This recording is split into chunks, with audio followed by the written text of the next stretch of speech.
9 महीने से गांव पीथीसर रह रही पाकिस्तानी बहू महविश की बड़ी मुश्किलें, चूरू एसपी को दिया परिवाद। चूरू जिले के गांव पीथीसर में रह रही पाकिस्तानी बहू महविश की मुश्किलें बढ़ती जा रही है।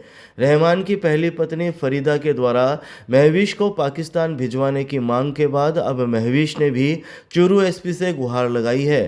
महविश ने कहा है कि भारत सरकार हम पर रहम करे, इंडिया बहुत अच्छा लगता है, वह पाकिस्तान नहीं जाना चाहती।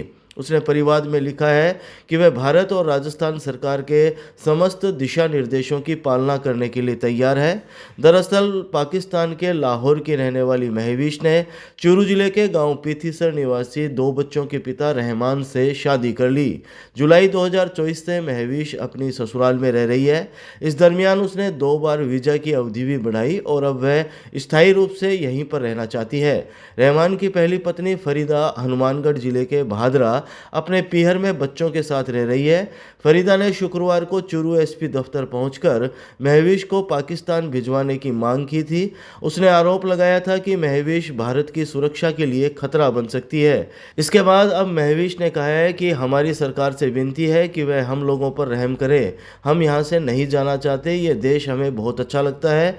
कश्मीर में जो हुआ उसका हमें दुख है, जिन लोगों ने ये काम किया उन्हें सज़ा मिलनी चाहिए। उन्होंने कहा कि मैं भारत में शादी करके आई हूँ, मेरे पीछे ना माँ है ना बाप है, मैं यहीं पर रहना चाहती हूँ, बाद में कहाँ जाऊँगी। महविश ने कहा है कि वह पाकिस्तान नहीं जाना चाहती। सरकार से उसने विनती की है कि उसको यहीं पर रहने दिया जाए। उसने लॉन्ग टर्म वीज़ा भी अप्लाई किया हुआ है और 9 महीने से यहाँ सही तरीके से रह रही है। उसने कहा है कि उसकी ससुराल वालों के साथ वह बहुत खुश है, उनसे उसे इज्जत और प्यार मिला है, उसे इंडिया अच्छा लगता है और वह इंडिया में ही रहना चाहती है। रहमान की पहली पत्नी फरीदा के द्वारा लगाए गए आरोप पर महविश ने कहा कि उसके इल्ज़ाम लगाने से उसे कोई फ़र्क नहीं पड़ता, वह उसे यहाँ से निकालने के लिए कह रही है, लेकिन मैं यहाँ शादी करके आई हूँ। उसने कहा कि यदि सरकार मुझे कहेगी तो मैं कहीं भी चली जाऊँगी, लेकिन किसी के कहने पर नहीं जाऊँगी। सरकार से विनती है कि हम लोगों पे अपना रहम करें, हम लोग इधर से नहीं जाना चाहते, हमें इस देश में ही रहना है, ये हमें अच्छा लगता है। और इसके अलावा जो कश्मीर में जो हुआ है हमारी तो उसमें कोई गलती नहीं है, उस चीज़ का हमें दुख है। जिन लोगों ने ये काम किया है उनको सज़ा मिलनी चाहिए, जो कोई भी है वो।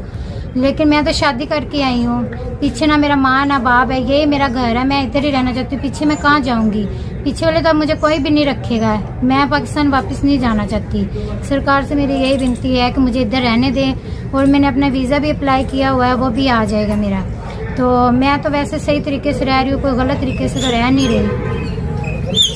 मुझे 9 महीने हो गए, मुझे 9 महीने हो गए इधर रहते और मैं अपने ससुराल वालों के साथ बहुत खुश हूँ, इनसे मुझे बहुत प्यार और इज्जत मिली है। मैं बस इंडिया, मुझे अच्छा लगता है, मैंने इंडिया में रहना चाहती हूँ। जी, पूरी CID वाले आते, सब आते थे मेरा करने के लिए। मैंने 2 बार 6-6 महीने का वीज़ा बढ़ाया है, तो वो सही तरीके से रह रही हूँ, तभी तो मुझे इतनी वीज़ा दी है सरकार ने, वरना जो गलत होती तो मैं कैसे रह सकती थी इधर। उसको इल्ज़ाम लगाने दे, मुझे कोई फ़र्क नहीं पड़ता। भारत सरकार को तो पता है ना, जिन्होंने मुझे वीज़ा दिया है, जिन्होंने मुझे परमिशन दी रहने की, उन लोगों को पता है। आवाम को क्या पता होगा मैं किस तरीके से रह रही हूँ, किस तरीके से नहीं। कोई जो बोलता है बोलने दे। वैसे भी वो बोलना चाह रही है कि भी इसको निकालें यहाँ से। मैं कोई इस तरह तो बैठी नहीं हूँ, शादी करके आई हूँ मैं, तो मैं तो सही अपने सही हक से बैठी हूँ। जो बोलता है बोलता रहे, मुझे कोई फ़र्क नहीं पड़ता किसी के बोलने से। जब मुझे भारत सरकार ने मुझे परमिशन दी, वीज़ा दी है, उन्होंने दी है, तो अब मैं रह रही हूँ। जब सरकार बोलेंगे तब मैं चली जाऊँगी, मैं किसी और के कहने पे तो जाऊँगी।